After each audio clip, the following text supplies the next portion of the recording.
lot of your problems, sometimes relational problems, might actually be attributed to the choice your grandmother made to marry. Absolutely,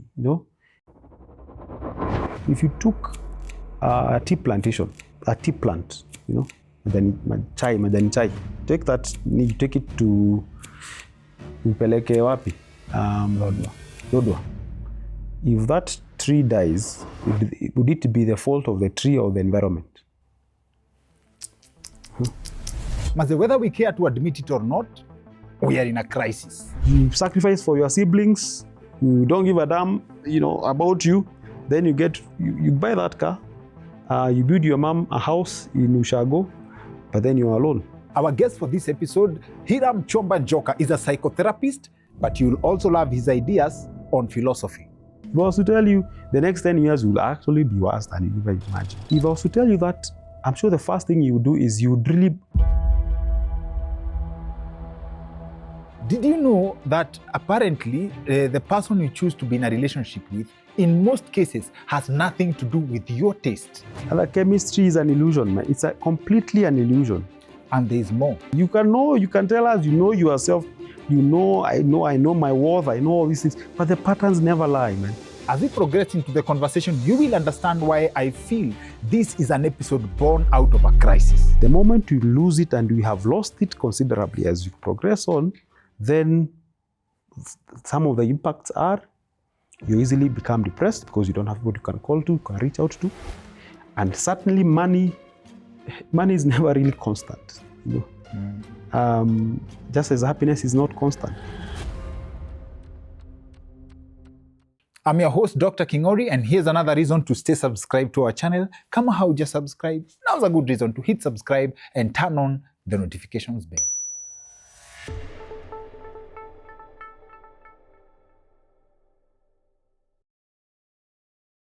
Our conversation is happening at Wojo, a premium co-working space located in Upper Hill, Makiwa Hotel, ilikuwa formerly Crown Plaza. A premium co-working space inamaanisha they have the whole idea ya office for you. So when you need office space, when you have office needs, you don't have to go furnish space, you need address. They can give you all that with flexible contracts, and they have very, very beautiful packages that come with getting a space at Wojo: endless supply of coffee, endless supply of printing material, super fast Wi-Fi, and very, very affordable rates. Consumer rate to the quality that you're getting. Karibu sana. Asante sana. Uko sawa kabisa? Kabisa. I have to start this with a special thank you. It's a very interesting, for people who don't believe in vibes beyond what we know, it's very hard to explain how we happen to be sitting here leo. Special thank you to our mutual friends, Silas Nyanchwani and Jacob Aliet, for kutusaidia to set this up. Right. And you are a psychologist. In fact, take us through your profile, your people, to understand the weight of the conversation we're about to have. Well, yes, I am a psychotherapist. That means I did my basic undergraduate in psychology, yes, and a bit of counseling and psychology. So then I specialized in suicidology. So I happen to be also a suicide researcher. So I've worked in that field of suicide prevention. I've also practiced as a therapist for a couple of years, and I'm still practicing. But my interests these days are around suicide prevention and some other things. But for the sake of this conversation, I am more interested in, things around men and, the welfare of men, yes, but also, particularly for the sake of this show, is suicide prevention and how we can help people who are on the verge of taking their lives. We learn every day. So there's a thing inaitwa suicidology. Yes, kuna kitu inaitwa suicidology. Well, it's a complicated term, but it simply means you are a specialist in matters suicide prevention. Yes. It's a specialty. Yes. Tu unaweza fanya kitu, then you branch towards, something else. Yes. And in which case, I don't know, Kama, this is an observation shared. It feels like there is seasons, as we know them, like seasons for planting, but also in certain aspects, there are correct me if I'm wrong, there was a time people were talking about, oh, stop femicide, it's happening, people are killing women and stuff, and then all of a sudden it stops.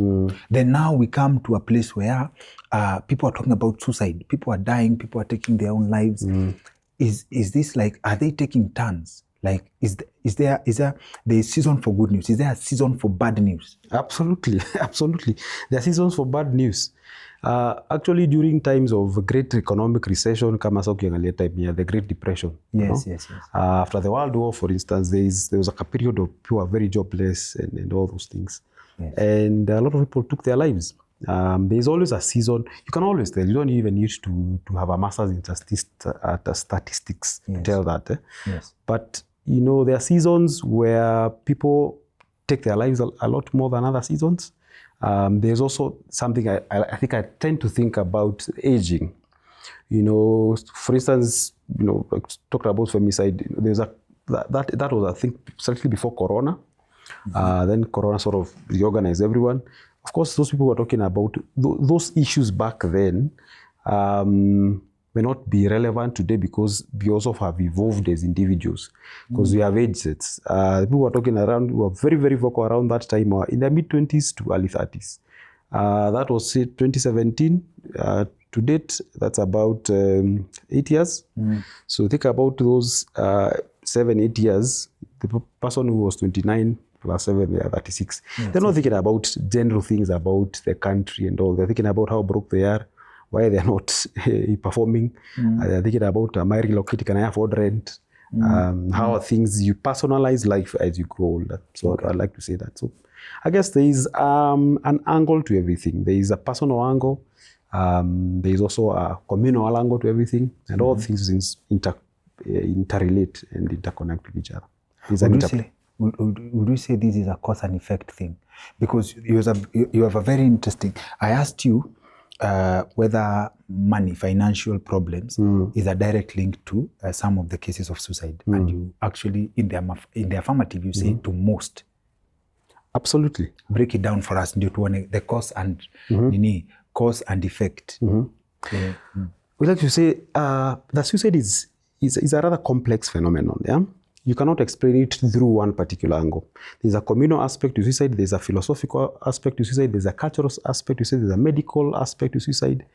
But the most pervasive angle that, for the purpose of the conversation, that is non-psychiatric is actually socioeconomic disadvantage. If you are people from low-income households or low-income areas, are more likely, 4 times more likely to die by suicide or have suicidal ideation or develop mental health illnesses more than people who are from the middle income areas. Consequently, if people who are socioeconomically advantaged, particularly men, are 8 times more likely to die by suicide, they're actually more likely to die by suicide than, say, other non-communicable diseases, 8 times likely. Absolutely. Than if you don't have money. Absolutely. Men, you see, there is men, to men identity and being able to provide for yourself, income and men are directly correlated. A man not having income means their identity is not at par. And we cannot blame them. I do not like to, I hate to pathologize men. Like the way we like to say that, men are the problem, men should do this, men should do that. It's very prescriptive. But the reality is that men, when they are struggling for a prolonged period of time, they actually tend to personalize and because society actually does that to us, it's just how things are. It's a condition.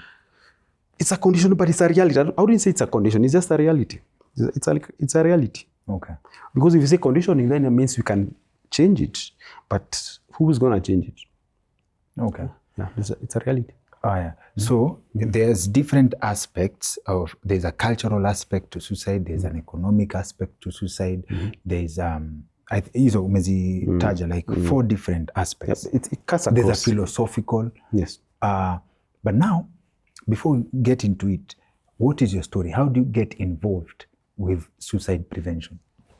Well, I would like to say when I was doing my undergraduate a couple of years back, that was probably more than 10 years ago, I remember I was posted in for my internship in an organization at the time, which was the only organization that was dealing with suicide prevention.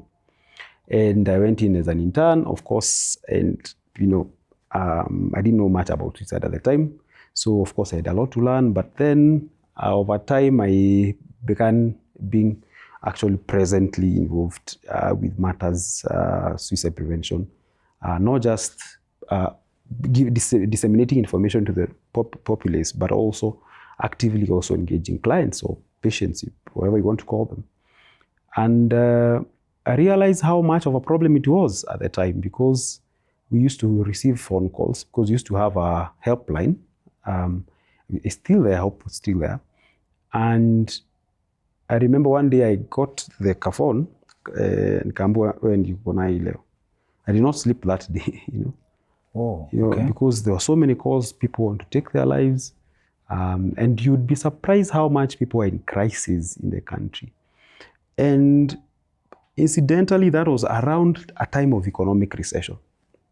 So think about 10 years ago, 2014 thereabout. Yes.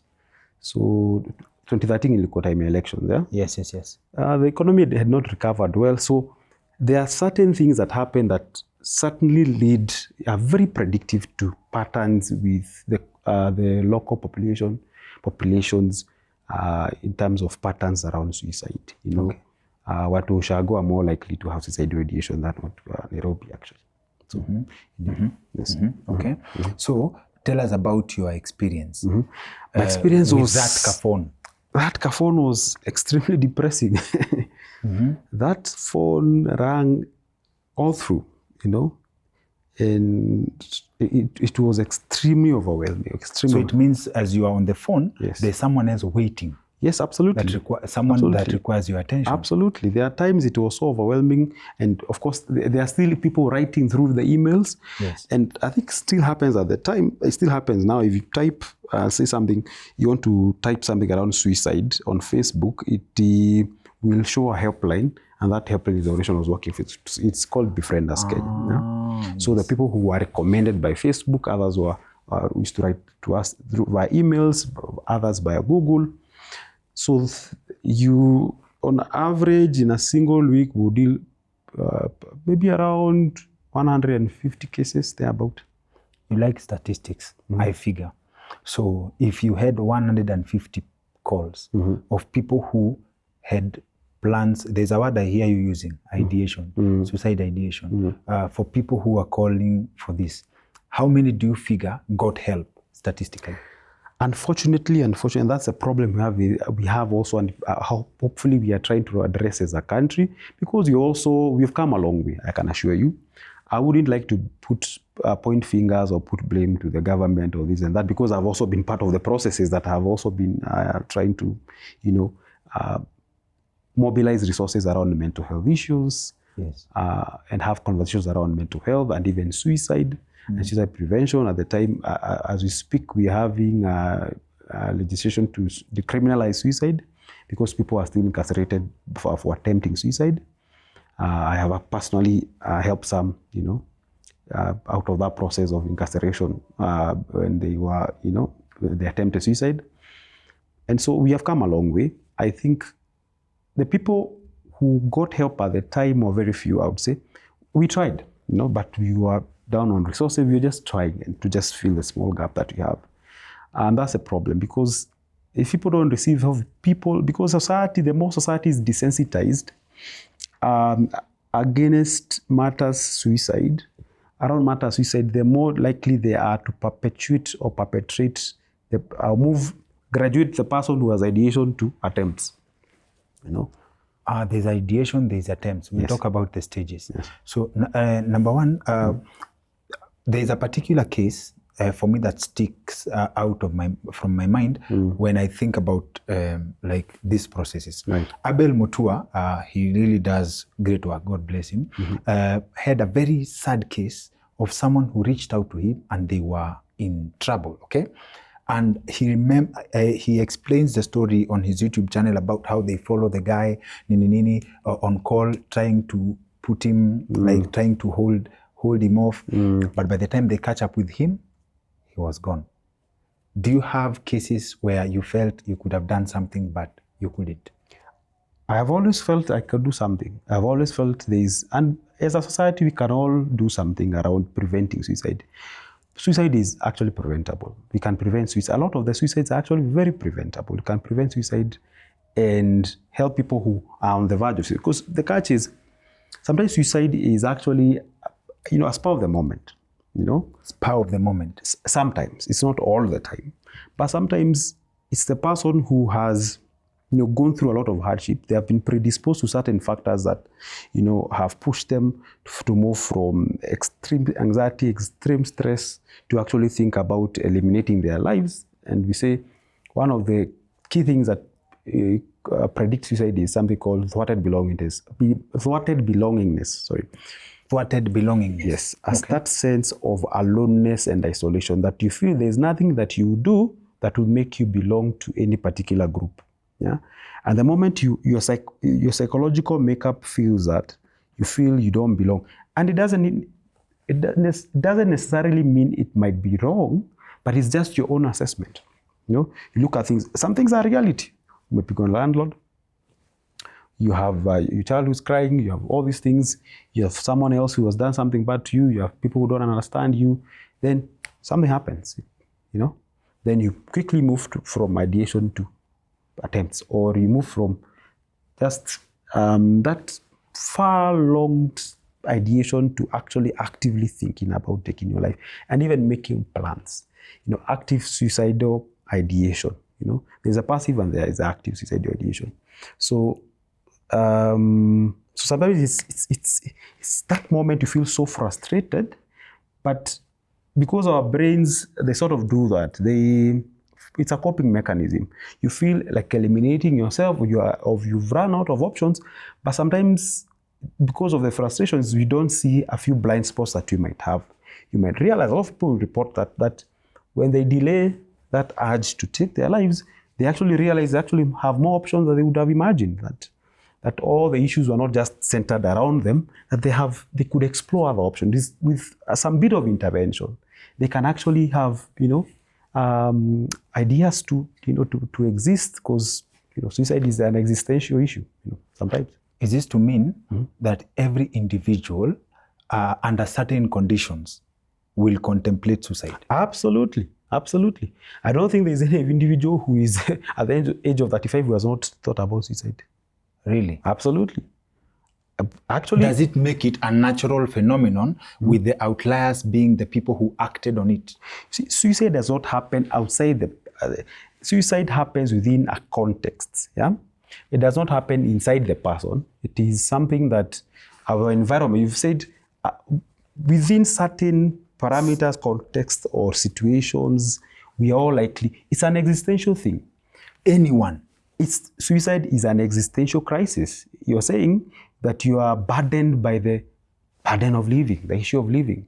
You're saying, I'm tired of living. It's a cry for help. That I don't think I'm willing, I don't have the internal will or drive to live through today, right?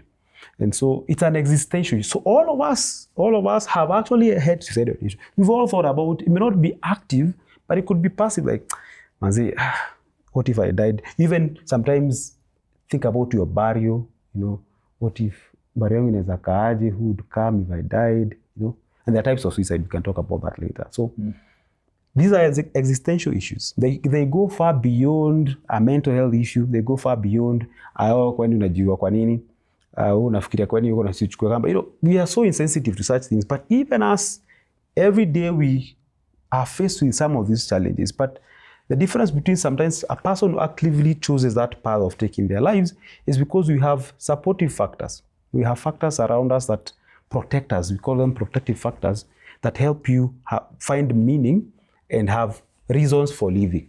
Yeah. Okay. Because you get to the edge and there's no other, okay. You either go back or you. Okay. I have seen something on Twitter along these lines. There's a lady who tweeted something like something along the lines of ameshachoka na November. And I think they went ahead and threw themselves from the top of KICC. It's a very recent case, okay?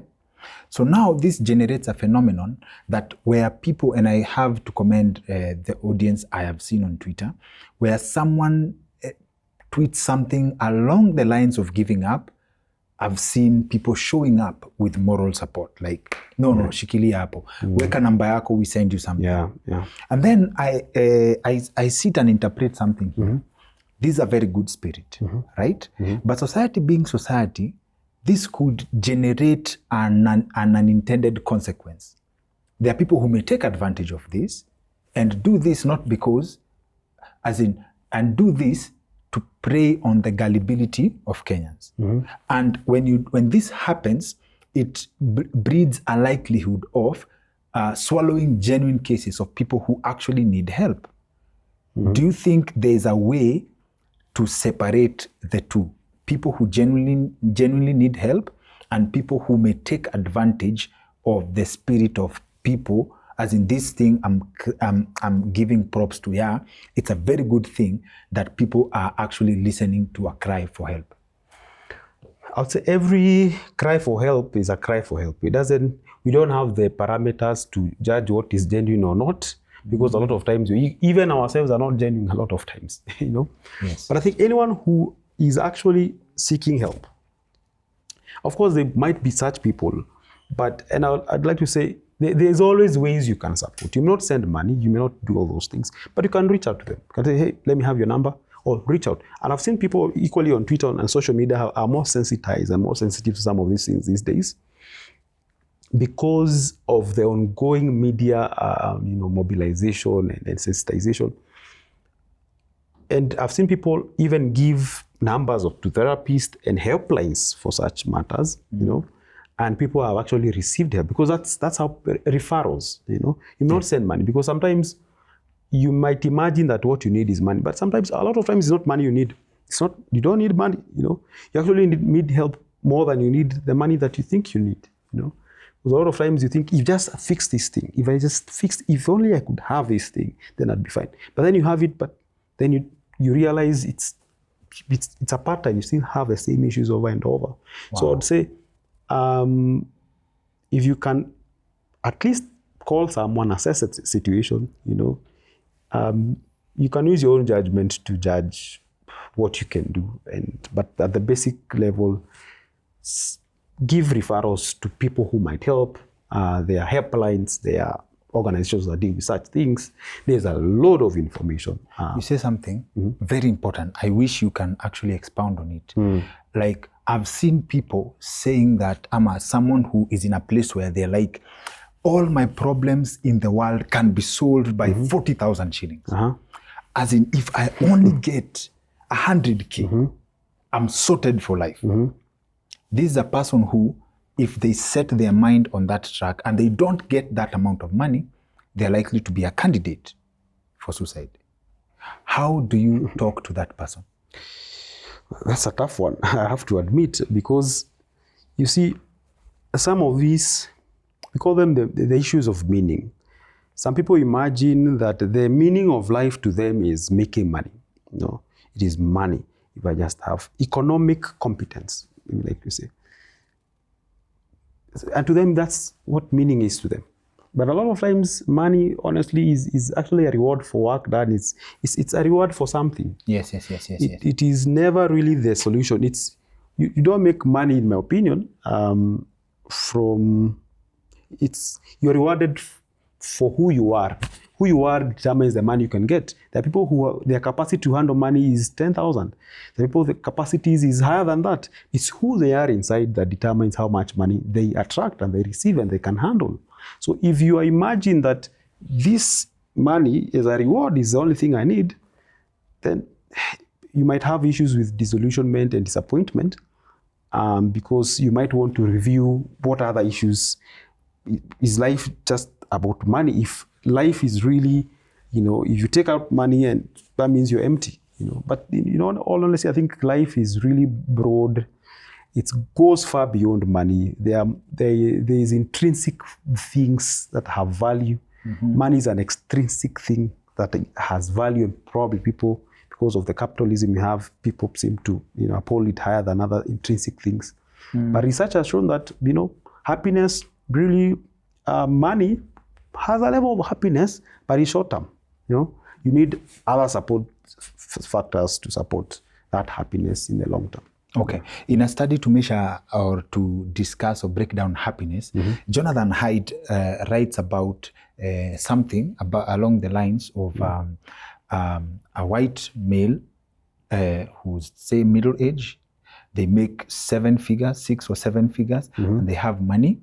And a black woman suffering from diabetes, but she goes to church and earns considerably less. On a scale of happiness, his argument was this woman could be happier than this white male who makes more money because this woman has a support system. So there's something that comes with going to church for the community thing, the friends you keep around. Is that something we have lost that can be credited to the cases of depression and, say, suicide for that matter? Absolutely, absolutely.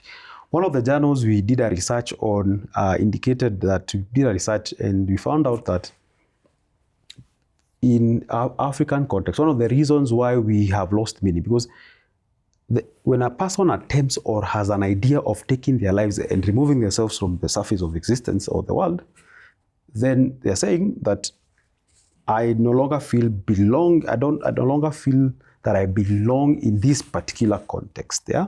Whether it is a community, it's a workplace, or in gross terms, the country, whatever. And the research has shown that people who have proper support systems, people who have families, we call them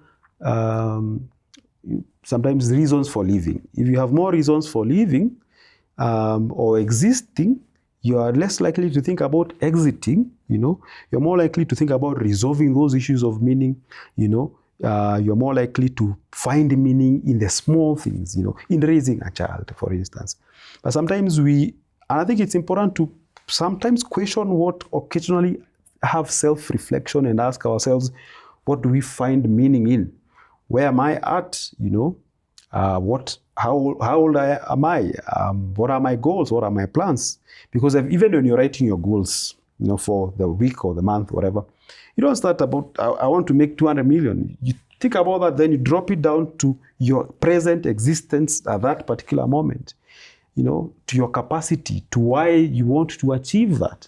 Sometimes it's all about what we, desire, or sometimes our desires can be a bit, unhinged from reality sometimes if you do not have grounding things like family, like responsibilities that we have, like a calling or purpose, whatever you want to call it. So definitely a person in the Ubuntu, yeah, I am because you are.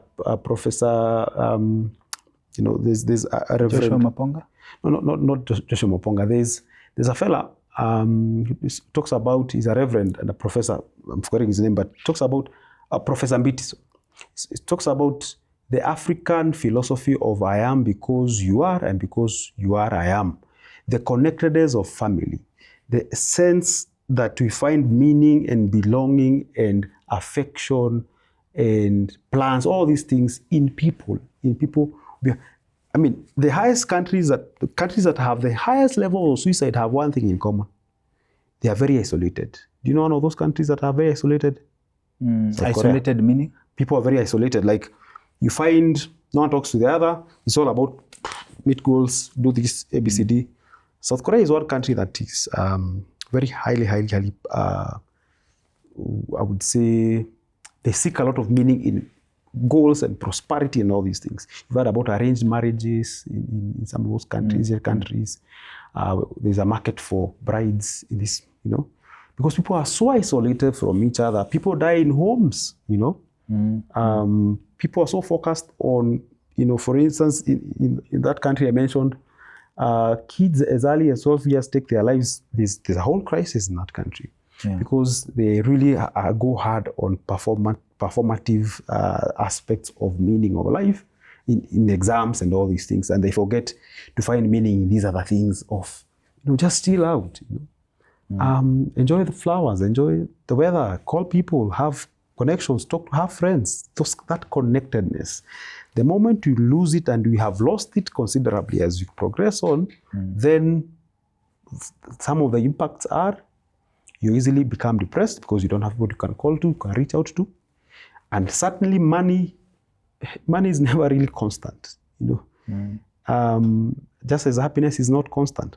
True. It's not a permanent state. It's not a permanent state, yes. So you can't back your meaning or life or existence on happiness or money. So the moment it goes down, then your entire meaning is crushed. Yeah? So the difference between you and the person who is up country or Kadhonzweni or Makueni is that they have more friends. They say hi to their neighbors. You live in an apartment in Kilimani, you don't know your neighbor, you don't know anyone. So when you can't parent, what do? You have more problems, because it's more performative. So issues of meaning in it. So then how do people deal with adjustment? Because I also think this is also another thing.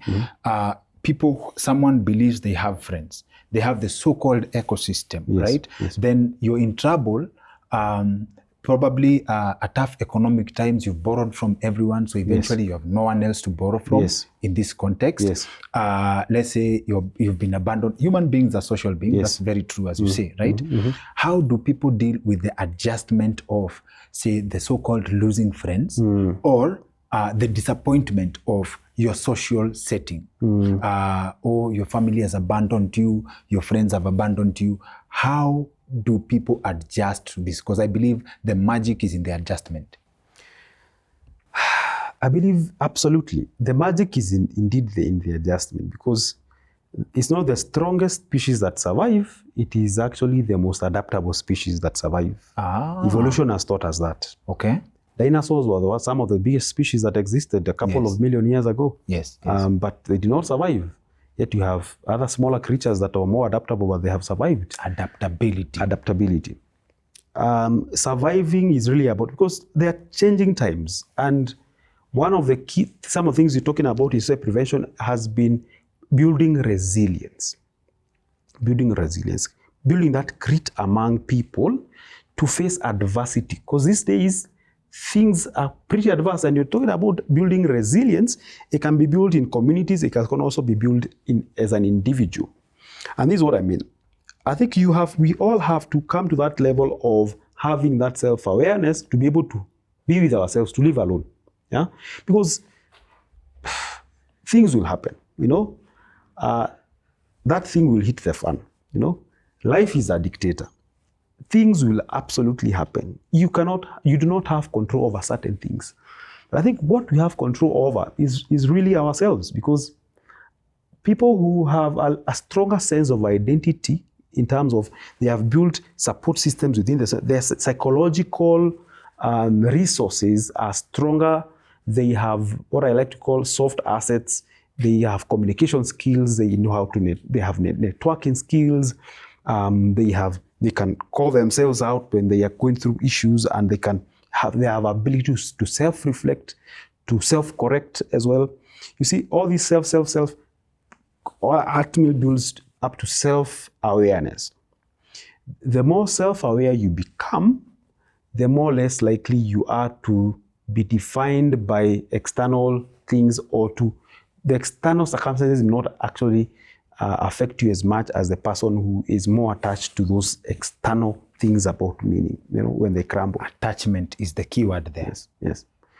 Dealing with your attachments. Absolutely. I think we were talking to someone yesterday, and you're saying, if I told you that you're not going to make it, all those plans you have, I'm sure you all have those plans and ideations. But also to tell you, the next 10 years will actually be worse than you ever imagined.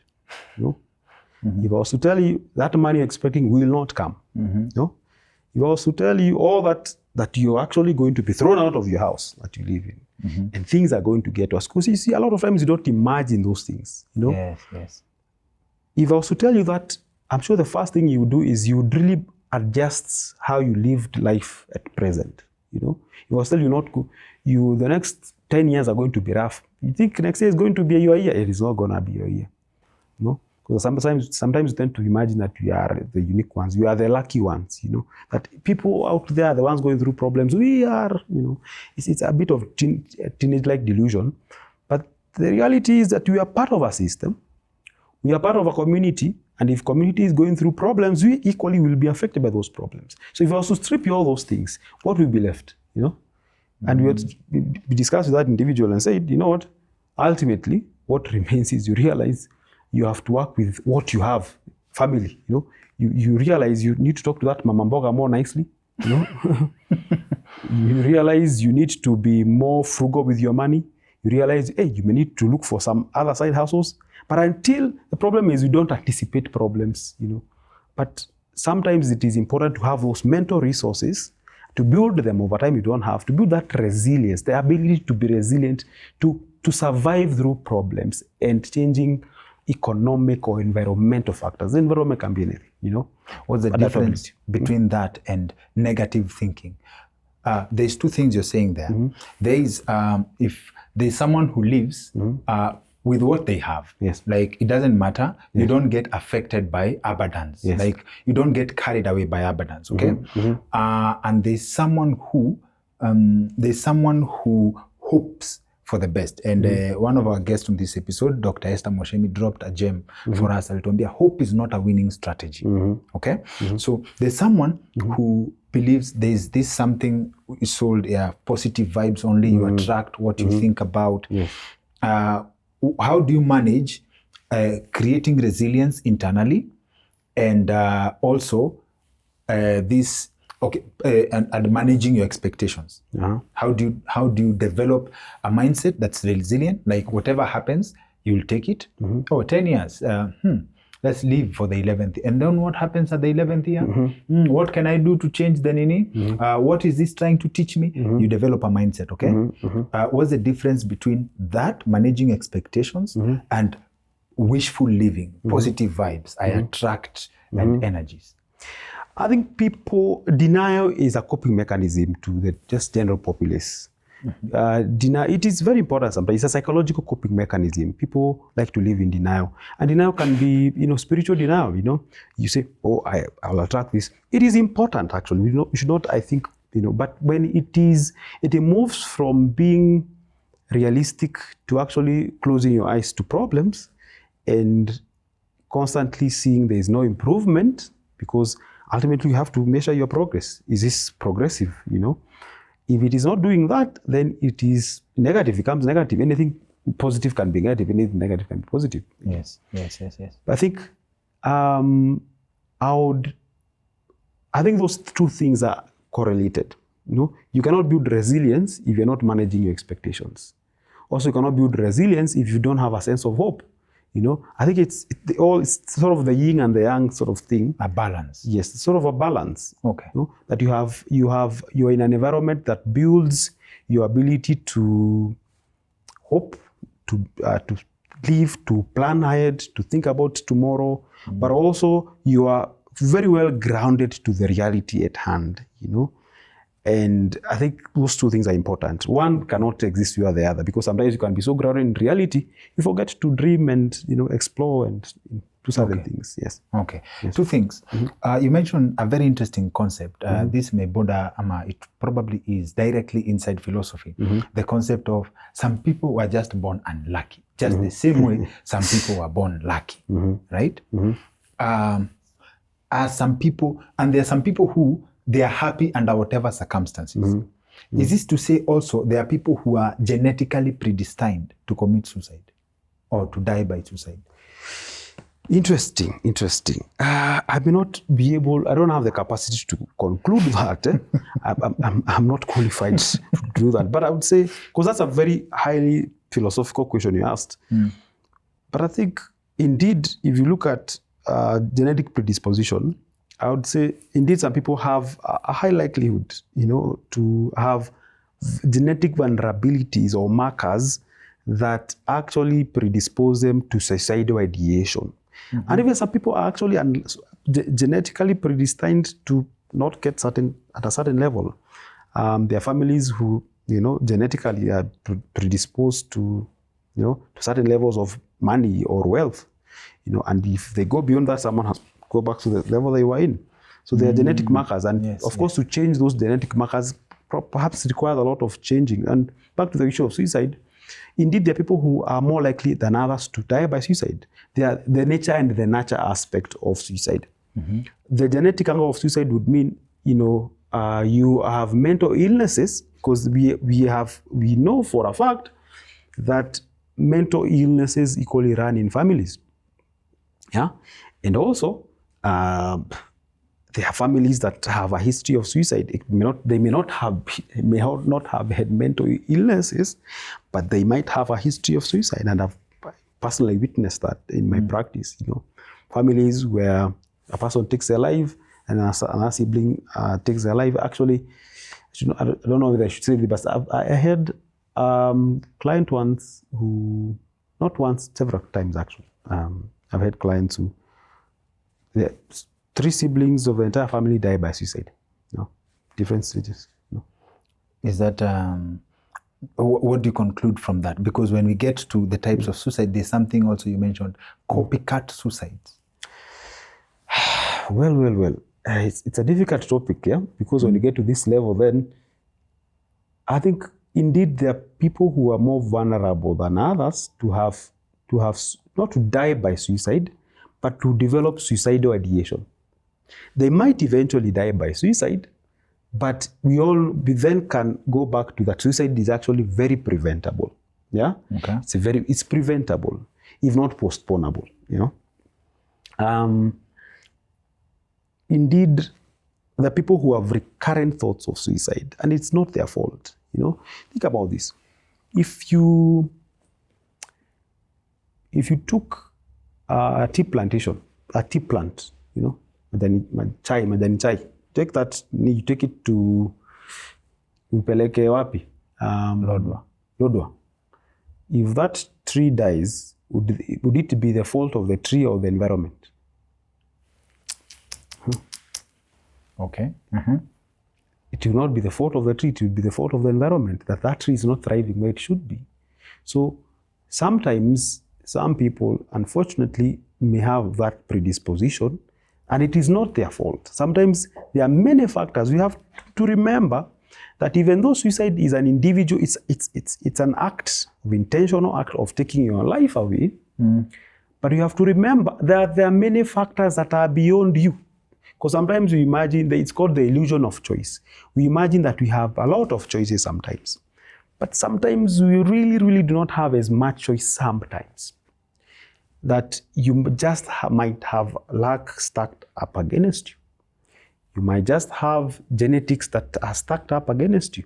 And if you do not have the right supportive factors, then you might actually progress towards thinking or ideation or, even drug and substance abuse. There's a genetic angle to it, and all these vices that we have, all this self-sabotage, there's an aspect about ourselves that is very external, that we have little control over. So we must always remember that people who might actually have ideation, sometimes it's not their fault. It is not their fault. Sometimes it might have been, they have predisposed themselves to those or made choices. But if you look back at their history, sometimes we can only support them. You don't blame people who are dying by diabetes, or maybe sometimes you might bring lifestyle issues, but if you have, say, certain illnesses, you don't blame the person. You think about has their genetic angle to these things. Yes. What is their history? Have they struggled with this thing before? So yes.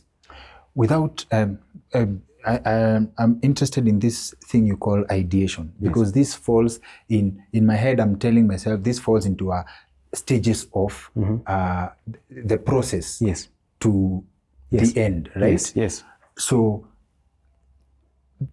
without mentioning names, are there particular cases you've dealt with that stick out in your mind from, like, someone you spoke to, you wish you could have helped, and things happened, and your assessment of the situation? That's a very close personal question, because I recently lost a close friend to suicide. And, this was a person we constantly kept in touch, but I knew that they had, they've had issues in the past, and it's common knowledge. I'm sure that people listen to this program. But indeed, it is hard losing a person by suicide. And sometimes, like we were talking earlier, that you have the responsibility to support the people who have suicidal ideation, or who have depression, or even mental illnesses. If a person has bipolar, they are more likely, they are 5 times or more times likely to die, to have suicidal ideation. Actually, it's an angle in bipolar disorder. So some of these mood disorders might actually predispose people to suicidal ideation. It's actually a direct link sometimes, so it is sometimes not their fault. So if you ask me about whether I know cases, that people have died by suicide, and, I tried my best. And not just me, I'm sure a lot of us have done that. You say, but I talked to them on Sunday, but I talked to them on Tuesday, but I saw them on TV on Monday. And sometimes you can only postpone suicide, unfortunately. Sometimes you can only postpone. You can only postpone suicide sometimes. Sometimes. Suicide is preventable, 100% preventable. But in some cases, for our own sanity, sometimes we can only postpone it. No? By postponing, there is a concept you mentioned. Not stop it. There's a concept you mentioned that you could have talked to someone, you could have made sense to them, but then between where you spoke to them and when they decide to commit to die by suicide or to off themselves, they meet triggers. Yes. Right? This is where postponing comes in. Yes. What's the profile of someone likely to commit suicide, and how do you identify triggers so that you can prevent? So we change the narrative from postponing to preventing. There are signs that someone might be on the verge of suicide, and then there are warning signs to suicide. Yeah. Some of the signs are a person who has had a history, previous attempts. If someone has a history of attempts, if they say they are going to take their lives, then that is a sign. If someone has had a history of mental illnesses, particularly bipolar and other some mood disorders, I'm not going to the technicalities of those, but someone who also has recently lost their job, because there are several factors. There is an interplay. It's not just one factor, right? Sometimes it's just one factor that is the ultimate trigger, but childhood trauma is a very predictive factor. Absolutely. Childhood trauma, a lot of mental disorders actually develop at childhood, because of childhood trauma. Something else is someone who's beginning, these are predisposing factors. Let me just start with predisposing factors. Yeah, childhood trauma, a history of alcohol and substance abuse. Actually, alcohol has been shown to actually contribute significantly, especially at the later stages of addiction, that they might have the interplay of other things that lead to suicide. I've talked about childhood trauma, depression, previous attempts, a person in the family who has also died by suicide, a recent bereavement by suicide in the family is also a very... That's a likelihood. Absolutely. Top of my head, someone who has verbalized that they want to take their lives, someone who has acquired means. So let me now move to the warning signs. Just a few ones. If you've noticed some of these things, you have a person who has a history of childhood trauma, they have recently lost their job, they are an alcoholic, they have previously expressed that they might want to take their lives, or they are tired. It might be covertly or overtly that they have said those words. They also are obsessed about another suicide that happened. They're talking about other so-and-so died. And then they don't have supportive factors that bridge in this period of time. Sometimes it can be a day, it can be a week, it can be a year. They quickly then move towards the warning signs. They acquire the means to suicide. They acquire whatever means, the common means that people take their lives by. They begin to obsess themselves by a particular suicide. They write wills and they give away stuff that they have. Yeah, They also isolate themselves. But in isolation, if you notice someone has isolated themselves for the last, say, 2 weeks, and then suddenly they are jovial, they come out, they are, they are doing things, they are happy, it can be a significant warning sign that the person might actually be saying goodbye. Is it deliberate or it is psychological? It's absolutely psychological. You see, they are not conscious of this change in themselves. They may not necessarily be aware, because these things have taken a toll on them. Yeah, if you say alter, if you say use certain drugs, psychoactive drugs, say psychoactive drugs, can I think about kula jaba, alafu uzishike, and then you have those euphoric highs and you make certain decisions, impulsive decisions. Yes. So you are conscious of what you're doing, but there is an influence of certain factors the same way. If you are under severe stress and you have sudden triggers, a trigger could be someone has said something to you, could be immediate triggers, but someone is already vulnerable. So it could be umekosa fare kwenda home, yeah, and it was the last thing. Ama maybe you kunaenda interview. That was the only shot you had. You've tried all these years. That's to any person. Let me tell you, it is hard for anyone. These people are not crazy. These are realities. And they can befall any of us. So they might actually then graduate from ideation to attempt or completing the suicide. Those are the 3 stages: ideation, attempt, and then complete the suicide. Sometimes people attempt, they don't die, or they are saved, or the attempts are not fatal. But then previous attempts are very predictive of future attempts. Previous attempts are very predictive of future attempts. Yes. And help is actually a process, because let's say, for example, I'm playing a scenario in my head. Someone was in the corner, like financially. They needed rent. Then this is the problem they're dealing with. Then they find a way to pay the rent, okay? So the rent is no longer a problem. Are they vulnerable to triggers? Or when you solve the problem that someone is dealing with at a particular time, that's one way of prevention. I would say if the rent pushed them to think about taking their lives actively, yes, then even when you solve the issue of the money, they might still need actually psychological help. They might need prolonged therapy to be able not to get to that point. So because not everyone struggles with the rent and then they think about taking their lives. Yeah. Okay. But if the issue about rent, if your level of desperation in that level, even when you solve the physical issues, there might still be underlying issues. There might be major underlying issues actually. Okay. That we might need to address. So any person who has expressed covertly, overtly rather, or covertly that they want to take their lives, it is a mental health emergency. You should not take it for granted. You should not mock them. Even if you yourself you're constantly thinking about death, you are obsessed about dying, utagawa nini, utazikwa wapi, how will you be interred, all those things. The more you obsess about annihilation, the more you might want to seek psychological help. Are you saying that this is probably, for those who believe in God, this is probably the power of spoken word, as it is written, the power of the tongue. And this is a very interesting concept. Because if you can wish yourself death and it happens, it means then you can also wish yourself well and it happens.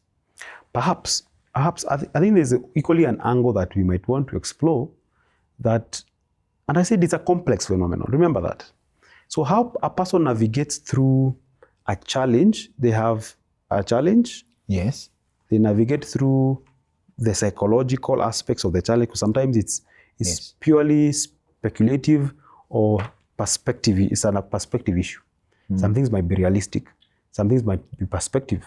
So how a person navigates through those things, how they deal with the problem, and how they get, muscles that they have gotten through from solving those problems. And problems are good, because where do you think you get resilience? you get resilience from solving more problems. Yes. So how a person navigates through that problem-solving thing, problem-solving skills come in there. How you navigate through those patterns, who you call, do you have a support system? Because if you don't have a support system, you're thinking, maybe I can look for friends. You don't have friends. So you think about, do I have, maybe I can look for Fuliza or Hustler Fund. Hustler Fund ulikula so sabaya mangiri. Then you think about, hawezi nikopesha. So you realize that your life, you have so many, a lot of dysfunction. Yeah. So much dysfunction. And dysfunction is very predictive also of mental distress that leads to depression and ultimately sometimes suicide. You have a lot of dysfunction. You have dysfunctional relationships. You have trauma bonds. You have 5 boyfriends in one single year. You have all these things. A relationship are very predictive of mental illnesses and distress. Yeah. So if you have a lot of dysfunction that is unaddressed, then you have, and of course, relational distress can also lead to economic distress. So you have economic dysfunction, relational dysfunction, relationship dysfunction. You have even yourself, your own coping mechanism dysfunction. You are not taking care of your health. You don't shower, you don't go out, you don't do this. You zone out. Suicide seems to be the only rational call. Okay. So I don't know whether, I think I got lost somewhere. No, you're okay. No, there's something that, there's a constant theme in suicide as the end, desperation. Absolutely. What do you figure, like if you are to speak to someone out there generally, what do you think is a strategy that you've seen working on how to deal with desperation? It ties to something you've said, how you solve obstacles. But if you are dealing with someone who is in that moment right now, have you seen someone who does not even want help, does not even want advice, right? I spoke to someone like that at some point. Like, no, sijaribu kuni advice. You understand? Like, what is a strategy you've seen working in dealing with desperation? The ability to recognize that you need help. The earlier you do it, the better. The ability to realize how, forgive me for using this, how shitty your life is, how badly off you are doing, and do self-assessment. If you can do that earlier, then you have gotten to the first step of, not heading southward. Dealing with desperation, I think first is dealing with the psychological angle of desperation. Because when you are desperate, you have blind spots. You don't see options. You only see, you have a tunnel vision. You see this particular situation. So you think, it's the money. Oh man, I'm just money. Or this girl. Yes, but the issue is not the girl. The issue is you're using the girl as an excuse for your own personal issues. You're using the money, but the actual thing is your own inadequacies. You have been unable to plan yourself. You have not dealt with what you're running from. You're running from your mother. You're running from your father. You've become completely dysfunctional. But the easiest thing to point at is a present thing, which is whatever is ahead of you. The money. Absolutely.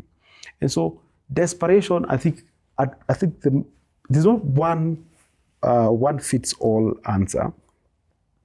But I would say the ability to recognize that you have a problem, being able to acknowledge niko na kashida, then seeking help, or at least looking for options out there.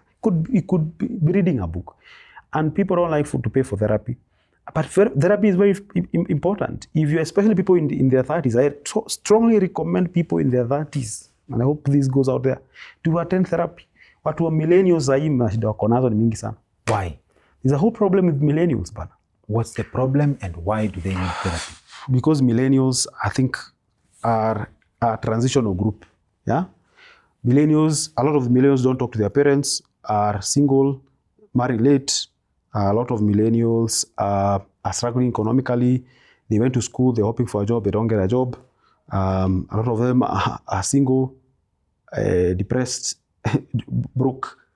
They have all these things, they have all these tags. I think because of the trauma we underwent through the previous generation of our parents, we are the last generation hapa, to have gone through the system of beating in schools and all that abuse. We solve trauma differently from the other generations. They are more expressive. We sort of internalize things. But if there are people who need help, especially in terms of with identity issues, identity issues, issues to do with trauma issues. A lot of millennials, I'm a millennial myself, but we isolate ourselves. We are isolated. Mtu hajafika ushago 5 years, 10 years, hajaongea na mamake, hajaongea na babake. There are serious underlying issues, and they affect how there's no group who is as single as millennials. You look at we have a lot of money, we make a lot of money, we drive good cars, some of us, but we struggle with the intimacy issues, Those, some of them are protective factors. So if you're living in an apartment in whatever you want to call it, you're living alone, you're driving a Porsche car. I think it's a problem. That's isolation. Someone would ask, how do you drive a good car, live in a good apartment, and you're still depressed, or you still have issues? What do you say to someone who thinks that, by the way, if I could get that, you understand? I've seen this on Twitter, and I think I like the fact that the awareness is increasing and the responses are different. When someone posts something desperate, they're like, people start booking their things, even their Twitter account. I saw that. Yes, right? So are you also saying in a way that the things that you think will make you happy, a nice car, a good apartment, still not the answer? I think the issues of meaning. What is meaning? Existential issues, meaning. You see, millennials, meaning is not derived arbitrarily. It is derived from our immediate environments where we grew up, or where what we did have and what we did not have. That defines what we find meaning or value in. So if you grew up poor, maybe you grew up in those days where if you broke this glass, ulikuwa unatonga vita sana. Mimi niliapa home after nilivunja thermos. I was saved by my KCP marks. KCP marks, yeah? Yes. So those days, things were very performative. You are valued because of what you have or what you're providing. It was very transactional, yeah? These days, kids are loved because they are just kids. Nowadays, you're not loved because you are kids. You are loved because you're either disciplined or something. Yes. And that discipline, it will seem to be your fault, So these are constructs that you grew up with, right? Yes. These are parenting issues of the millennials, and the construct they had were more materialistic. We are more capitalist than our predecessors, the Gen Zs and whatever. I don't know how the boomers. Sisi ni watoi wa boomers. Yes. No, boomers. Yes, baby boomers is not baby boomers. Yes. So we are more competitive. The way we see results and all those things is very different from how Gen Zs think about issues, Someone said Gen Zs is kujanga na mommy jeans, and you tell them I'll suck you, they tell you, to hell. I'm happy to go, This production inafanywa na 90% Gen Z, na I'm lucky to see any of them awake before Satan. Exactly. And it's normal. It's a perfect normal. Think about the millennial, Bana. You know what you know is a life of struggle. That's how you grew up. Your sense of meaning is derived and defined by those things. So it's not a surprise. You worked hard, you got all these things, you sacrificed for your siblings, you don't give a damn, about you. Then you buy that car, you build your mom a house in Ushago, but then you're alone. You can't really hack this issue of relationships. You think, then of course we have, some of the movements, the feminist movement, for instance, in Kenya, a few years back, it affected a lot of millennials and a lot of, even the red pillars. Millennials. Very true. The red pillars are hardcore, nasema hii. Very true. Kuna kitu ulisema, and I hope you can break it down for us. What is trauma bonding? Man, trauma bonding. You have unresolved trauma. We all have trauma. I've gone through, no one of us is perfect, but we tend to attract who we are. We attract in relationships, we tend to, if you do something called, there's a family tree, you go to do a family history, you realize that a lot of your problems, sometimes relational problems, might actually be attributed to the choice your grandmother made to marry. Absolutely. You know, if you think about, say, your grandfather, hapo juu, and your grandmother, so you ask yourself, was there any divorce? Was there any separation? How did people grow up? Then there was your grandfather now. How did they meet? You know, what was the other family like? Did they run away from home? Was there any beating? Blah, blah, blah. Then you go back to your parents. Yeah, you see a pattern. And then there is you know. So there is unresolved trauma. Trauma moves genetically. It is passed on genetically. Absolutely. There is a genetic angle to trauma. So is it to mean that if your parents divorced, you are more likely to be divorced? Absolutely. You're not just divorced, to abuse drugs and all these things. So how does this concept of you attract who you are come about? Like, the person who will like you back is the person who is most likely to have the same trauma profile. Think about this. I'll give an example. You grew up in an environment where you did not receive affection or attention at home. People who did not grow up with a lot of affection and attention tend to be very obsessive. Okay. Or they tend to be the other extreme, very isolative in relationship. They're very detached or very obsessive. Okay. So you grew up with a very harsh father, all these things, or you grew up in a single parent home. So that is unresolved. So you tend to be attracted to the person who gives you the least attention, you know, or who is a project. You go for a project. Absolutely, you can go for you go for a lady who is a project because you're trying to fix the mother that you had that did not give you what you wanted. So you're looking for someone who is exactly like your mother.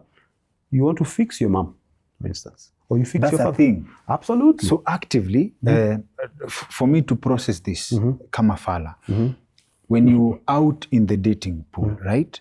I have always assumed that you go for someone you like, okay? Or someone who likes you back at this thing called chemistry. And the chemistry is an illusion, man. It's completely an illusion. There's nothing called chemistry, my guy. It is unconscious behavior. You see, and if you have unconscious, how do you break generational things? We call them ties, generational. I would call them genetic predisposition. A preacher would call them generational curses. How do you break them? It's becoming conscious the moment you're aware. Because chemistry happens in the unconscious. You think you are, and you see, you can have a room full of women, but you'll pick out the person who has the problems that look like your mother. Ay, bana. Absolutely. Because they talk like, absolutely. Is this different from, I thought it's a compliment for a man to say, you are just like my mom. It's not. Well, I'm not busting mothers. Mothers I agree. But the catch is, I'll give you an example that, you know, is more relatable to us. But if you have not had self-reflection and awareness, you unconsciously portray behavior that will push you to make the same choices. We become like our fathers. We become like our mothers. That's why we have patterns, because they are unresolved trauma. So that is trauma bonding for you. You go to the person who reflects the trauma that was at home. You either try to fix it or you replicate it. And you choose this subconsciously. Absolutely, a subconscious. Until you are aware and you begin to rewrite that in your system. Because humans have the capacity, we have inherently the ability to self-direct, to self-correct. So rewriting means dating someone you don't like? No, just being able to know what are my vulnerabilities. Kwetu na kuna kongaje. What is my history? Because you don't do self-reflection. Nakula tu happy Nairobi, but you're not into doing self-reflection. You're meeting women. I mean, you've met the womanizers in Nairobi. Yeah? A good number. Equatorial Guinea. People say, this man has a type. That's a common... Have you heard the Equatorial Guinea scandal? There's always a pattern. There's a common theme that people are talking about. This man has a type. Go back to when they were a teenager, what happened, and particularly how they were raised. Did they grow up in a proper home? How are they raised? And especially the relationship with their mother. Was the mother present, and how was the relationship like? Was there abuse? Was there something that happened in that area? Because perception is formed at that early age. You remember the ego and super-ego? The ego, how we feel about ourselves, our esteem rests in the ego. And if our ego, the ego is perceptive. If our perception is marred by something that is off track from reality, then our reality is changed. We think reality becomes older women are the nice ones, or I date older women only, or, and you attract them, or there's just something about you that doesn't like, because your reality has been thwarted, from the normative standards, so to say. So, tulirudi hapa nyuma kidogo kwa trauma bonding, like the humanizers in Nairobi, they will choose a certain specific type. The ability to, it's called pair bonding. Pair bonding is a very complex subject because the ability to be stable, to form stable relationships significantly, because if you are unable to form stable pair bonds, it's a bond. Yeah? If you cannot do this, it always says something about your childhood and up until prepubescent stage. Yeah? Or there, but trauma can be at any level, but mostly that, yeah? Because you're saying that there's nothing that gives you meaning, that you have a big, massive hole within you that is never filled by any woman or any man. That no amount, nothing seems to fit it. That means there's a hole, there's a deficit, there's a deficiency. So I can go on and on. Please, I'm interested, I'm invested. I'm invested in this. So does this mean that we go about the partners we choose the wrong way in most cases? I think so. Research has shown that 70% of people think they are self-aware, 20% are trying, but 10% are actually, less than 10% are actually self-aware. And the people who are self-aware experience better success in relationships with other human beings. Can we say that affirmatively? What the self comes from others, yeah?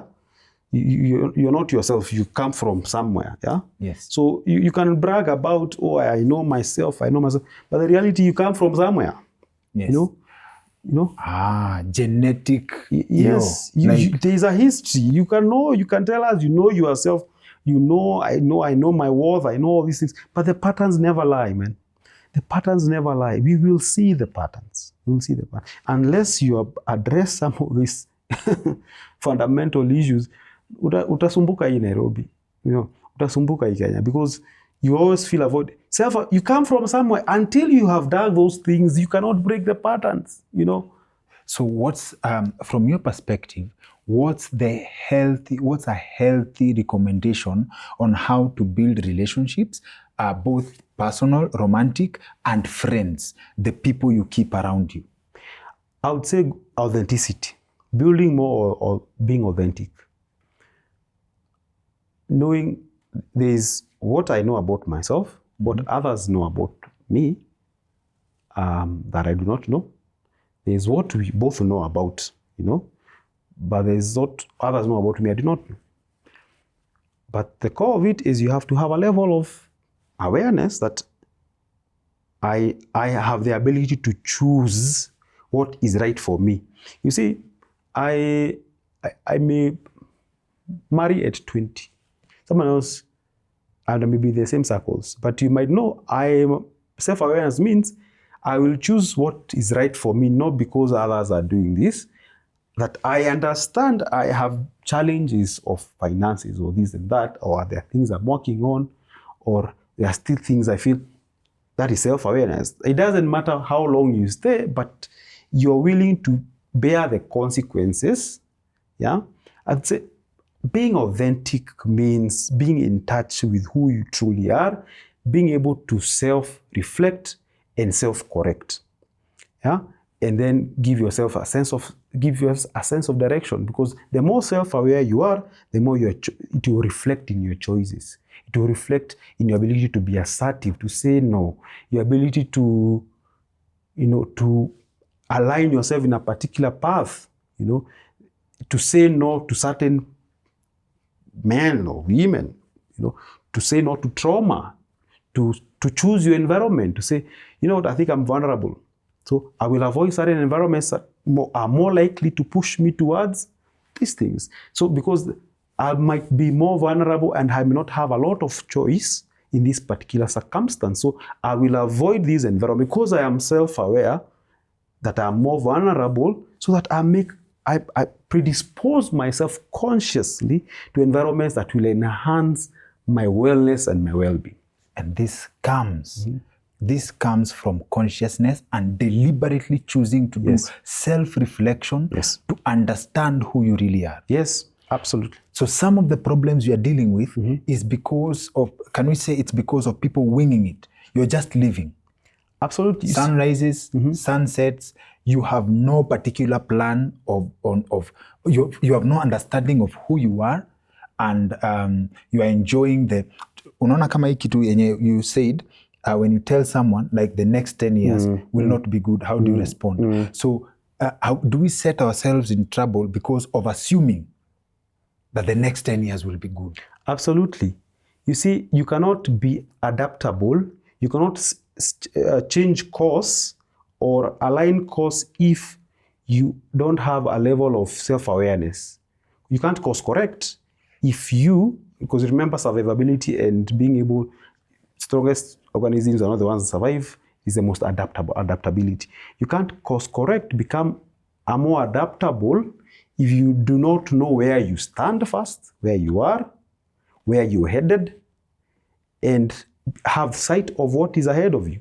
You know, you may not be able to be conscious of the environment around you. You might be only a victim, because you're either a victim of the environment or a conscious responder to the environment. Okay. Like you're saying, it's problems that will push them to self-awareness. And life has a perfect way of doing that. It will push you to self-reflection. So you can either choose to see a problem as an opportunity to self-reflect and change course, or it will, you'll be a victim of it. It will push you to the end. It will push you to the edge. Yeah? And so, because a lot of us, there's something called empathy. A lot of us don't give ourselves self-empathy. You sort of tell yourself, I have gone through all these problems. I have overcome a lot of trauma, a lot of challenges, So it is okay to be where I am right now. I have tried, I've done, that is empathy. You understand yourself. You put yourself in your own shoes. But you have to see the shoes. You have to see the journey. You can't give yourself self-empathy if you do not have self-reflection. If you don't create time for yourself. You just wake up, always online, always scrolling. The next thing. Like, being alone is a problem. How then are you going to deal when finally you actually be alone in serious problems? One of my team members, our fellow millennials, the rest are Gen Zs. I hope they understand what we are talking about. He says, we were raised in a generation where we were taught to be silent and observe, saying nothing. It is deep-rooted in us. So kuongea ni ngumu. That's why some of us prefer our cars and they seem to hear. As in the therapy. And I think I'm also a victim of this. I do something called a therapy drive. Wakati pressure imepanda sana, I have one of my coping mechanisms ni Embu. I grew up in Embu. I can go to Embu, nizurure huko, na reset. Therapy drive is going on the road alone, unasikiza ngoma nini, unarudi ukiwa umereset. So is it to mean that I have created a relationship or mechanism with a material thing? Is it a good escape, or is one of the approved strategies to reset? If it works, then fine. There's no right or wrong way to cope. Some ways are self-sabotaging, because if you're already in problems, then you're using self-sabotaging ways to cope, then you have double the problem. You might resolve this one, but you have twice the problem. But I think, like therapy drive, if your meaning is strongly stemmed in, because we call it grounding, when life has happened, you sort of go back to that ground level, things that bring it to the ground. However long a plane flies, it still needs to go back to the ground. So if the ground means where you grew up, visit some old friends, by all means go to those friends. By all means visit those places. I think we find meaning in whatever we attach meaning to.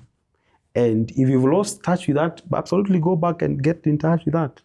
Face that demon. Now what Peke says of we were raised to keep silent. Like, first of all, there's quotes like, don't share your problems with other people. Some people are not interested in your problems. most times they are just curious. We have quotes like that solidify the idea of you keep your things to yourself, right? I think it's a coping mechanism that was taught in those earlier days, yeah? Because if you think about the time of war and the spies, watch movie about the Russian spies and all these things. I mean, I think we grew up in that secretive culture that you become more vulnerable when people know who you are. And indeed, sometimes it's not the best thing to overshare, because it's also a thing. You can expose yourself further if you're in the wrong environment. That's why you say, go share where, the environment that is safe, because out here you cannot tell people what they should think about what you shared. No? Okay. But indeed, we are raised in an environment where because that silence builds up over time. It builds up. You learn to suppress issues, and it builds up an anger, some anger inside you. You've become very reactive to things. Yet, kumbe, you have layers and layers of suppressed issues, that have never been. Because you all need a feedback. You all need an input and output. If you're going through things, you need something to process them. Yeah. Perhaps that's why our generation are more better readers, and the Gen Zs are better watchers. They prefer watching things, TikTok, Reels, and all these things. Because they have processed. They don't have a lot of things to process. Because our way was reading, processing things was reading and writing. Okay. Right? Okay. So, anyway. Yeah. I don't mean to throw you off, but there's something you mentioned, and I believe it is an iceberg to a broader concept. Right. You mentioned something like copycat suicide. I've only heard that in terms of serial killers, but I didn't know that would apply in suicide. What does that mean, copycat suicide? Well, I would say copycat suicide, in the sense, is largely stems from the media.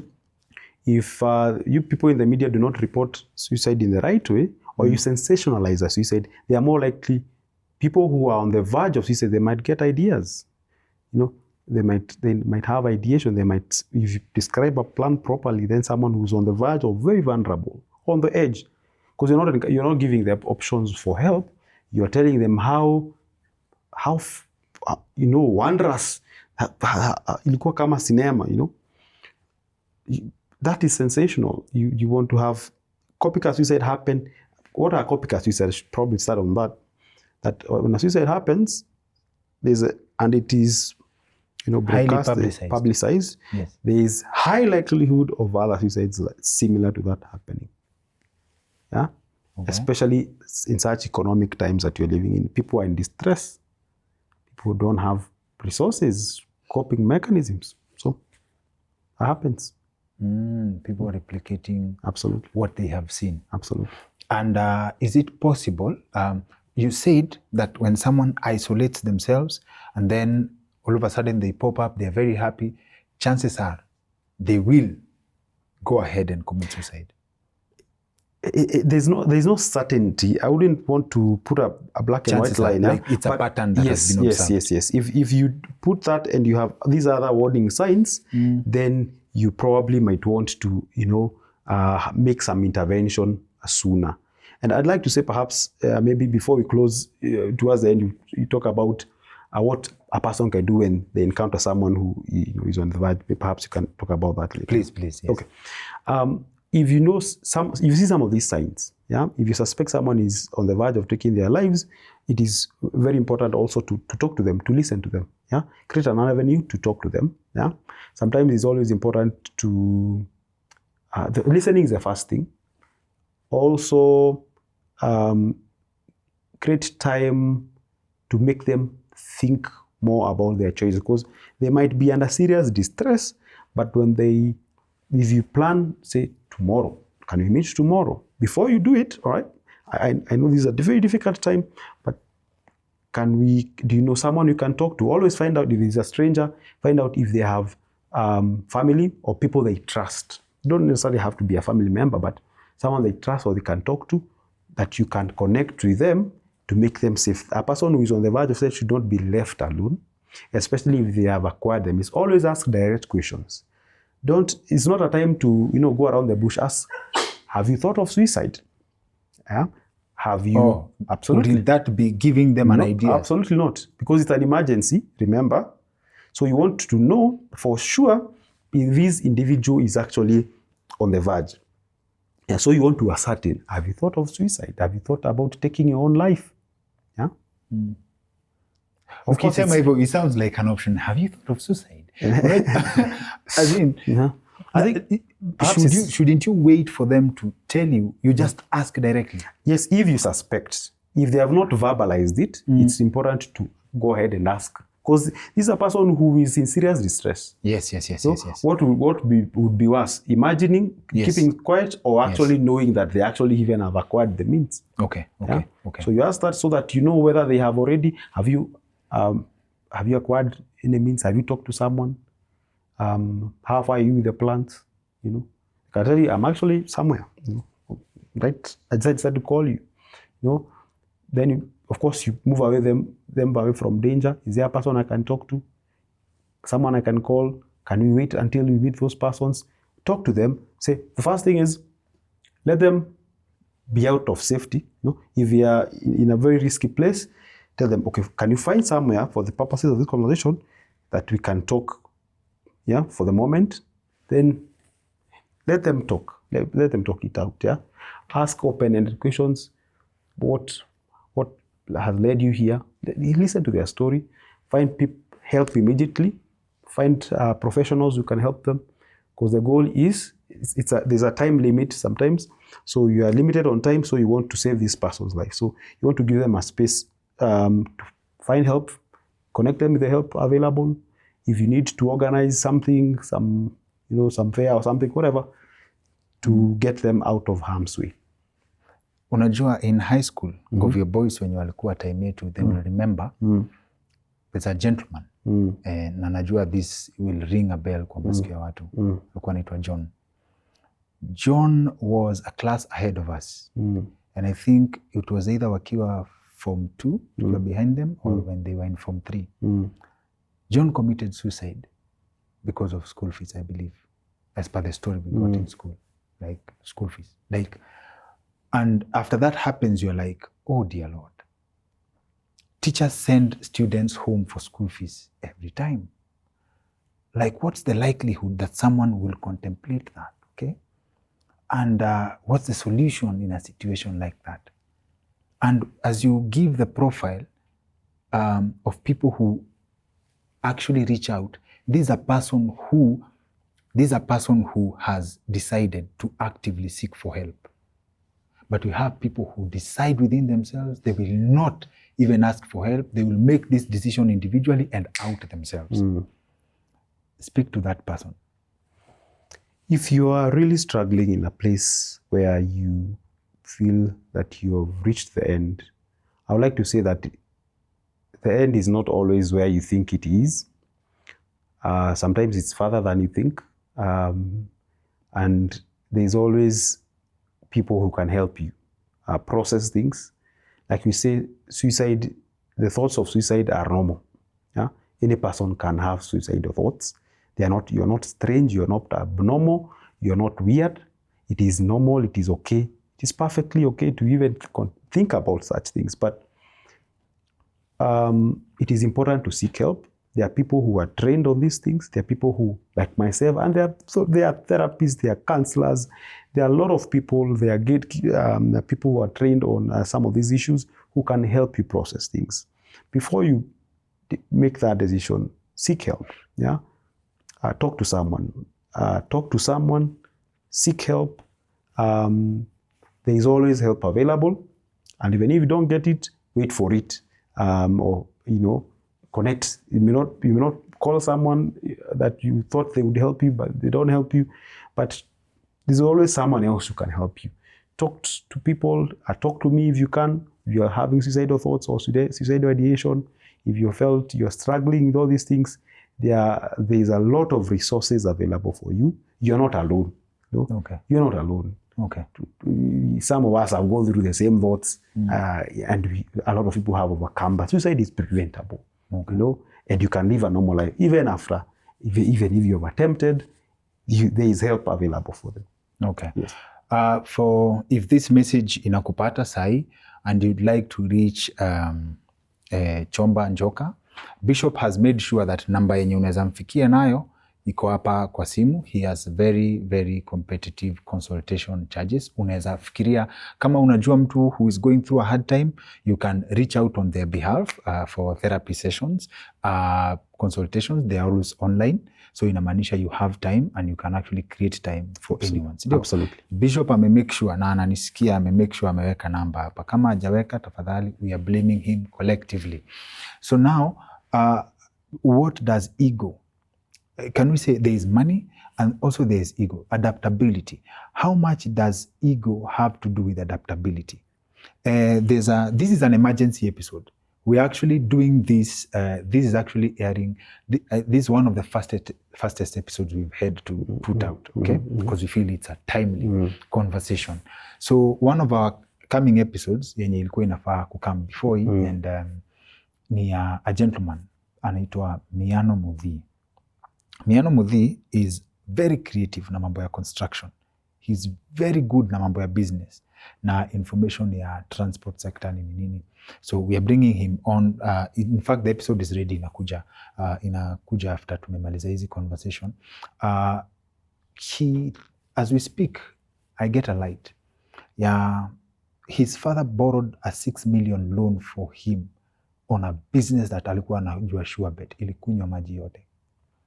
Akahave kuhepa home mtaa yao cause watu walikuwa ni don ni Sonko akuja kujificha Kilimani kufanya biashara ya mboga. It's a very interesting concept cause I was like, how do you step down from 6 million float to kwenda kuuza mboga? And he was like, he went to a place where watu hawamjui. You understand? And not that he's a candidate for this, but that idea ya strength, I will reinvent myself, even it means, because for him, ahame, I would classify in my unprofessional opinion, his ego could not allow him kuuza mboga mahali alikuwa amefail na 6 million. He has succeeded again. So this is a very interesting concept ya ego, okay? Because kuna watu wenye hii 6 million, first of all, you've disappointed your parent, you're in trouble, first of all, like it's the end of the world. No, he reinvented himself. People will see that episode, okay? Right. So now there are people who have outed themselves because of a desperate situation kama hiyo. And this is ego. How will people see me niki-adjust? And I've made an observation that the people who are willing to adjust waanze tena. Kama COVID times, niliambiwa hizi nyumba za middle katikati, like za 15,000, hazikukosa customers because there were people who were downgrading from 15,000 to 15K. Na kuna watu walikuwa wanatoka from 50K wanakuja 15,000, right? So, kuna mtu kiburi yake does not allow him ati, nimetoka Runda. How do I go niende kuishi kwa keja ya 50K, right? How do you develop adaptability and how do you manage ego so that you live to fight another day? Interesting way to put it that you brought in. That's a very nice angle that indeed ego, how you feel about yourself, because ego is about how you feel about yourself, how you process who you are, how you interpret a situation and how you interpret the resources you have and how realistic those resources are and the ability to see what is not there. No? So there's something also called the superego. Yeah? Because the superego, what happens is there's the id, ego, and the superego. The id is the idiotic tendencies of, I want this, I have to get it now. The ego says, no, wait, maybe you can wait kidogo for later. But the ego says, maybe you don't need to have it. Is it important? The superego is the philosophical sort of angle that we gain from the whole skill things of community and all these things. I think, indeed, ego, the inability to adapt to situations can be an ego defense mechanism. There is something called ego defense mechanisms, yeah? And they can be bad ego defense mechanisms because it's the ego trying to to feel its self-worth. Self-worth, ego is the basket, it holds self-worth, yeah? So the inability to, if your class drops suddenly, and this is social issues, and your sense of belonging, does not allow you, the ego does not allow you to go down. If it threatens your survivability, then it is not effective, because these defenses should at least, the ultimate goal is survival. Yeah? Yes. If your ego is a problem, then you have a problem in survival. Yeah? But sometimes hunger is the best teacher, Okay. Absolutely. Hunger will make you humble yourself, because hunger is stored in the id. You know that? Mm-hmm. I've heard, yes. Yeah. Id says it's more concerned about sex and food. I want this, I need to have it. But then I think we have a responsibility. Our brains can be able to adapt. I mean, there's a quote that human beings have the capacity. You have that capacity to direct your own fate, to change your own fate, and you equally have the capacity to destroy it. So adaptability ultimately is the intention is to survive, is survivability, to survive through the motions and the changes of things. So if you are unable to survive through the motions of the environment that are completely outside your control sometimes, and sometimes we have the ability to actually change our situations. We can see opportunities where they are not, but that sometimes goes back to the person. Do you have the creativity that is needed? Do you have the resources needed? Because some people are more creative than others. You cannot deny that. Some people have the internal grit that is outstanding. Some people are geniuses. Some people are born with those natural aptitudes that make them more succeed better than others. So if you are unable to cope, if your ego is holding you back, you have all these defenses, then what happens? You will not survive. You might even, have suicidal ideation. You might even attempt suicide because the world has stopped for you. Your sense of belonging, your sense of self. So sometimes it's good to explore, to feed the ego with other sense of meaning that is beyond that one thing, Explore other areas of worth and esteem. Esteem cannot not only be derived from success, esteem can be derived equally from failure. Absolutely. Esteem can be derived from failure. Esteem can be derived from failure. Absolutely. Interesting concept. Mm-hmm. Break it down. Like give us an example for mtu fala kama mimi anaweza elewa. Actually, I think the first level of esteem, it's a higher level of esteem. It can be significantly be derived from failure when we realize that we actually can resolve problems. The whole of human existence is edged on problem solving. We have a problem, we are seated in this seat. Someone thought about where they should sit. Problem solving. Yes. It was a problem scenario that someone was creative enough. Yes. Creativity is honed through problems. And esteem consequently can be derived from problem solving. So a problem scenario is not something, not everyone becomes desperate when a problem scenario is in experience. Previous experience can help you survive that. If you within yourself, you have that inner capacity to resolve any particular problem. Wow. If you can't resolve it, then you can make sense of it. You can learn from it. You can, learn to cope around it. We have that internal capacity. So that is esteem. Okay. One of our upcoming conversations with my friend Evans is a man of statistics. And in as we close, I've just sent, you showed me an article from your page, Story Yangu na and interesting how we meet, whether you are a product of statistics, right? Yes. It's a very well written nini ya Facebook on statistics. Sijaisoma, but please take us through chenye umeandika because I'll bring it up in a conversation. Would you like to check it? No.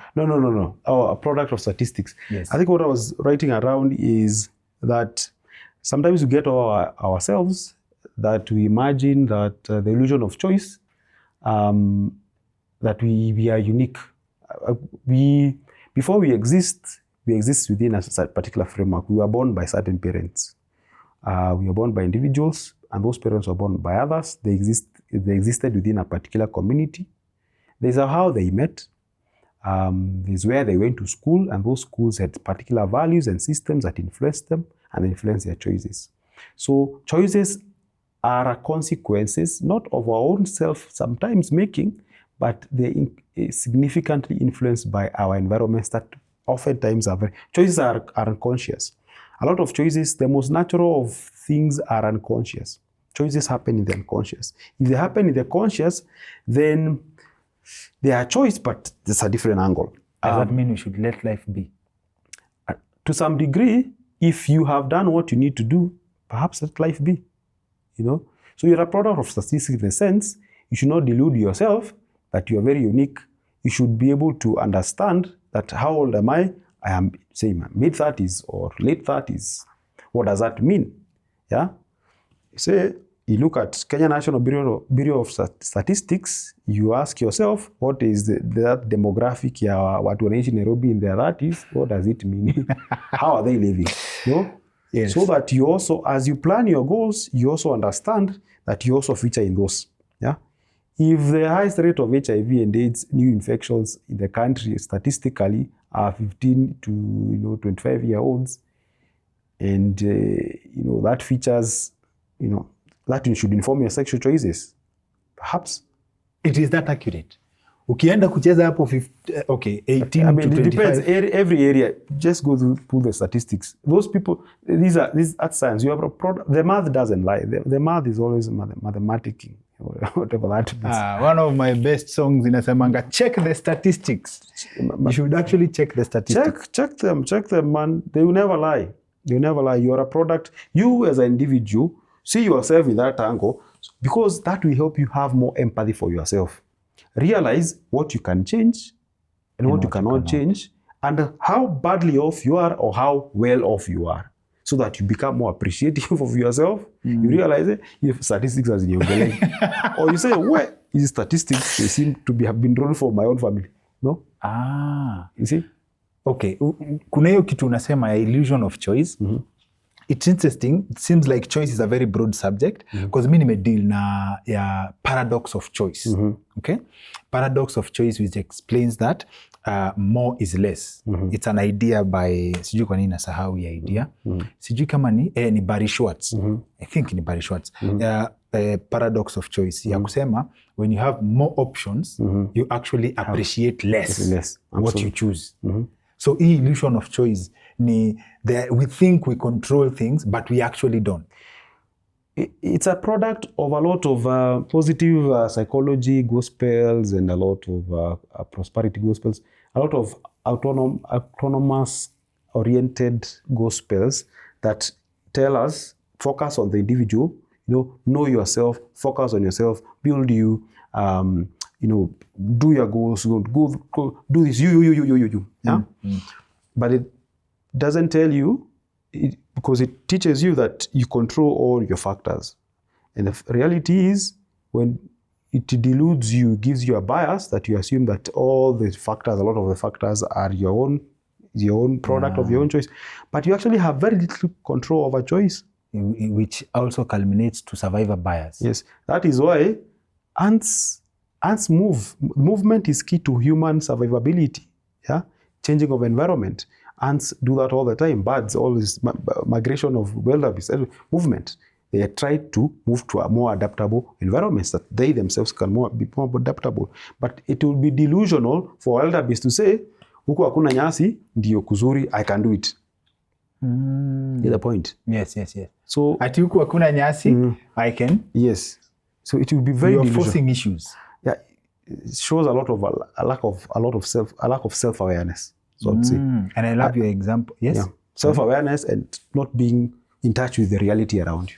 Now, this also ties to your example. If you take a plant, ya majani chai, and you plant it in Lodwar, and it dies, it's not the fault of the tree. It's not the fault of the tree.